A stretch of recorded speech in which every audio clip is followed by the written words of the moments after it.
This is Geoff Carter from Las Vegas Weekly, and this is my story from the news section of our August 6th, 2026 issue. Mystery Boxes Unpacked. A quick primer on the functions, benefits, and dangers of data centers. If AI feels like an invasion from an alien intelligence, data centers are the Independence Day-like space cruisers hovering over our cities. There's a lot of them, and their contents are every bit as mysterious as what's inside those figurative flying saucers.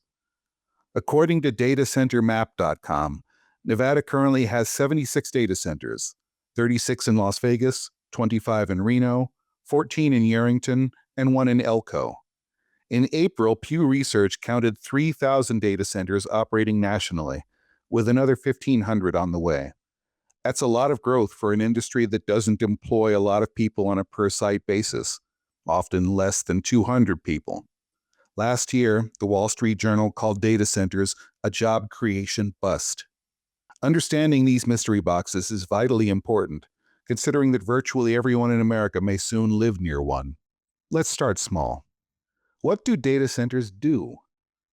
Before AI, data centers primarily served as digital storage, facilities filled with rows and rows of servers designed to store consumer and business data and applications safely and securely, warehouse-sized vaults of data. For example, Switch's Southwest Las Vegas facility is one of these. Switch provides storage of information, says Robert Rippey, former executive director of UNLV's Blackfire Innovation Hub, now a consultant.ai. Your healthcare information, your banking information, your credit card information, all of that is stored in data centers. But a GPU data center is different, using graphics processing units to handle giant computational workloads at high speeds. GPU data centers are the ones that handle AI requests.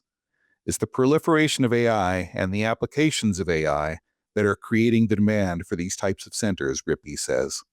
Businesses and consumers are big-time thirsty for AI to run everything from search engines to mobile apps. And as long as that demand exists, GPU data centers will spread like wildfire. Speaking of thirst, servers generate a lot of heat, Rippey says. You have to keep them cool to keep them functioning optimally. Data centers are cooled through a variety of means, including running coolant straight to the hot semiconductors, a method known as direct-to-chip, and immersing the servers in tanks of coolant, which is complicated and expensive. Whatever the case, you need water, and a lot of it. 4.5 trillion liters of it worldwide in 2025, according to a report from the United Nations University Institute for Water, Environment, and Health. One important thing to note about Southern Nevada is that the Southern Nevada Water Authority has banned evaporative cooling, says Olivia Tanager, director of the Sierra Club's Toyabe chapter. She adds that many data centers are moving towards a closed-loop system, which recycles the same water through the facility indefinitely. The water footprint associated with closed-loop cooling depends on the technology that the facility is using, how large the facility is, and other factors, she says. I've heard some facilities are able to use the same water for 10 years. Overheard and overpowered. Data centers are loaded with humming machinery, servers, fans, and the like. Those machines emit high and low frequency sounds that aren't ear-splittingly loud, but earlier this year, the Environmental and Energy Study Institute reported that people living near a Texas center suffered migraines, nausea, high blood pressure, insomnia, vertigo, and more due to that constant hum. The diesel-powered backup generators some centers use can go as loud as 105 decibels, equivalent to a jackhammer. While on the subject of power, according to that UN report, data centers consumed nearly 448 terawatt-hours of electricity in 2025, adding, if data centers' electricity use were considered a country, it would have ranked 11th globally by electricity consumption.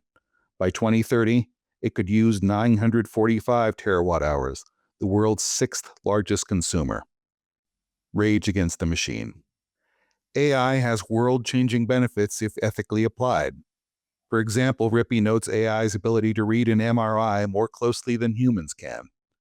Still, corporate enthusiasm for AI is creating GPU data centers at a pace that's arguably speedier than common sense should allow.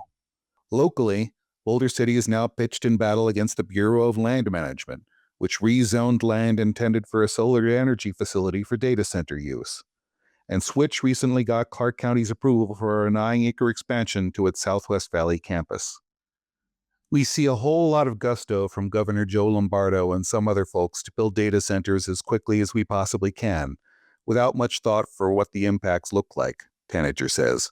But there is appetite from our elected officials to address these issues.